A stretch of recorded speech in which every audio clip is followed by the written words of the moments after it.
Hola, espero que se encuentren súper bien. Esta semana vamos a hablar sobre la ruptura de la unidad religiosa en Europa. Vamos a ver. Ya habíamos hablado que durante la Edad Moderna se produjo una serie de cambios en todos los ámbitos que fueron configurando el mundo tal cual como lo conocemos hoy.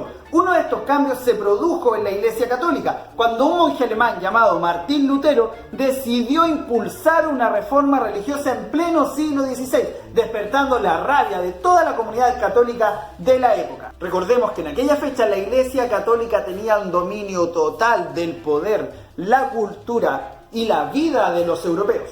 Para poder entender este proceso tenemos que viajar hacia el pasado, específicamente a 1506, donde el Papa Julio II dio inicio a la construcción de la Basílica de San Pedro, una mega construcción para la época que requirió de muchos recursos.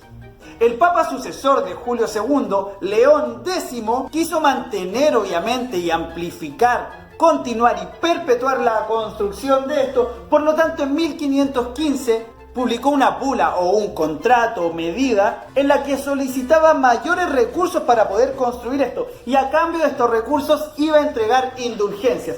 Las indulgencias eran una especie de certificados que decían que la gente en la época iba a ser perdonada de todos sus pecados. Qué fácil forma de llegar al cielo. Con el tiempo estas indulgencias se comenzaron a expandir por toda Europa y la Iglesia Católica comenzó a recolectar grandes sumas de dinero en torno a estos compradores de todas las clases sociales que pagaban porque sus pecados fueran perdonados. Lo que lógicamente a este sacerdote llamado Martín Lutero le molestó profundamente.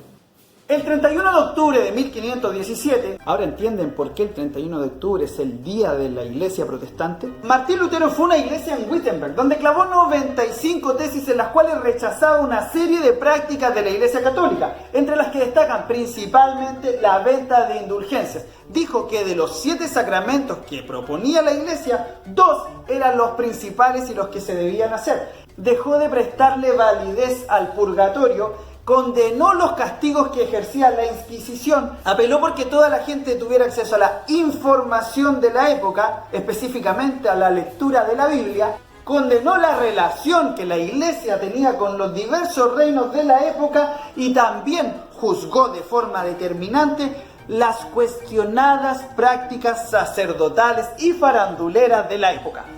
Este quiebre produjo que muchos fieles de la Iglesia Católica se retiraran y comenzaran a fundar sus propias religiones. Así se da inicio al protestantismo. En Chile también tenemos protestantismo. ¿Dónde se encuentra el protestantismo en Chile? Por supuesto que en las iglesias evangélicas, pentecostales, metodistas y todas aquellas que forman parte del cristianismo pero que no pertenecen a denominaciones católicas. Para combatir la reforma religiosa nace la contrarreforma, y la contrarreforma es un proceso de transformaciones internas que se comenzaron a derivar en la Iglesia Católica y que buscaban contrarrestar el peso que había dado la reforma religiosa. El Papa Pablo III convocó en una ciudad llamada Trento a una reunión donde se iba a reformar la Iglesia. Esta reunión o este proceso de reuniones comenzó en 1545 y terminó en 1563.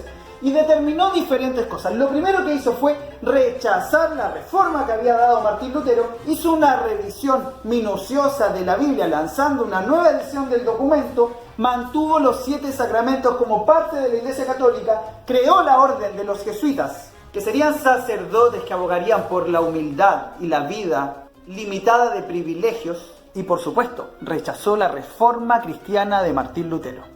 ¿Qué consecuencias trajo la reforma religiosa? Se produjeron una serie de guerras entre católicos y protestantes en Europa, en las cuales pueden profundizar, por supuesto que en su día, y una guerra de campesinos en Alemania. Las religiones comenzaron a enfrentarse entre sí, a matarse en el nombre de Dios. Otra de las consecuencias que generó la reforma religiosa fue la persecución de los infieles, cuando la Inquisición católica torturó, buscó y asesinó de la forma más crueles posibles a todos aquellos que renunciaran a esta fe. Ahora es turno de ustedes. Vamos a imaginar que van a realizarle una entrevista a Martín Lutero. En ella tienen que agregar preguntas y respuestas que reflejen los objetivos, la visión y la opinión que Martín Lutero tenía sobre todas estas prácticas religiosas, sobre la evolución de la Iglesia protestante y sobre qué opinaría de todo lo que pasa hoy en día con la Iglesia en nuestro país y en el mundo. Nos vemos. Chao.